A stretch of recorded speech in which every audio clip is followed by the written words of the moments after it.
Ever see a 720 credit score on an app only to get a 640 from a lender?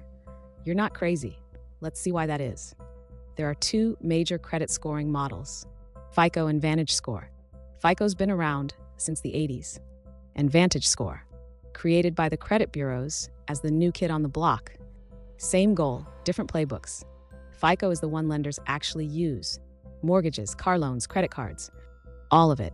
VantageScore, that's what you're seeing on Credit Karma or your bank app. So if you're comparing them, it's apples and oranges. Now they do have things in common. Same 300 to 850 range and the same goal. Predict how likely you are to repay your debts. But they go about it a little differently.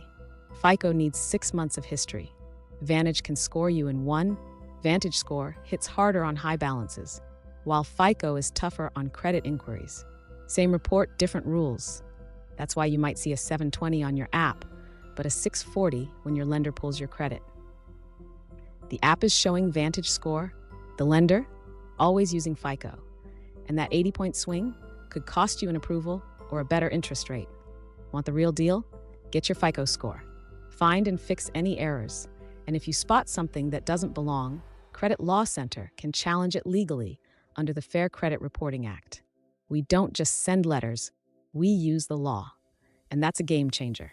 Visit creditlawcenter.com to get your free credit report review, and let's make sure you're looking at the score that really matters. Credit Law Center, fixing credit with legal power.